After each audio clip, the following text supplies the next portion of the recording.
नमस्कार मित्रांनो, पुन्हा एकदा तुमचं स्वागत आहे इन्फो मराठी 24 ह्या यूट्यूब चॅनलवर. मित्रांनो, आज एक अत्यंत महत्त्वाची आणि कामाची बातमी तुमच्यासाठी घेऊन आलो आहे.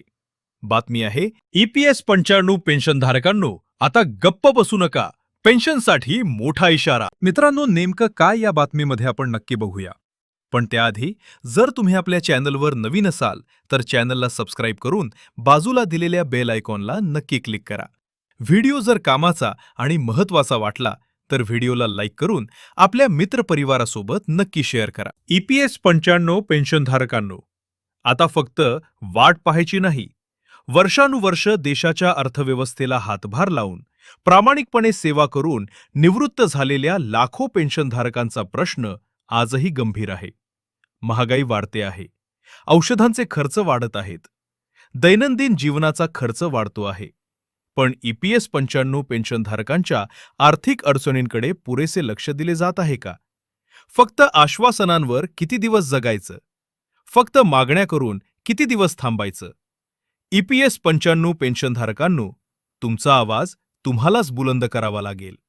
तुम्ही एकटे नाही. लाखो पेन्शनधारकांचा हा प्रश्न आहे.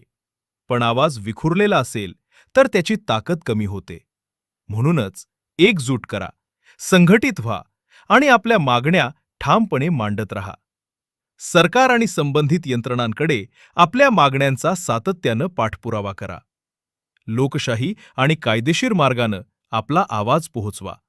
गप्प बसू नका, निराश होऊ नका आणि अफवांवर विश्वास ठेवू नका. आपल्या पेन्शनबाबत कोणताही निर्णय झाला आहे असे सांगणारा मेसेज मिळाला तर तो अधिकृत EPFO किंवा सरकारी स्रोतावर तपासा. कारण पेन्शनचा प्रश्न हा फक्त पैशांचा प्रश्न नाही. हा आपल्या आयुष्यभराच्या सेवेच्या सन्मानाचा प्रश्न आहे. EPS 95 पेन्शनधारकांनो, तुमचा आवाज मजबूत करा. तुमची एकजूट मजबूत करा. तुमच्या मागण्यांचा पाठपुरावा सुरू ठेवा. आज आवाज उठवला नाही तर उद्या पुन्हा प्रश्न विचारावा लागेल. आपण तेव्हा गप्प का बसलो? म्हणूनच ही बातमी प्रत्येक EPS 95 पेन्शनधारकापर्यंत पोहोचवा. एकाचा आवाज कदाचित ऐकू येणार नाही, पण लाखो आवाज एकत्र आले तर त्याकडे दुर्लक्ष करणं कठीण होईल.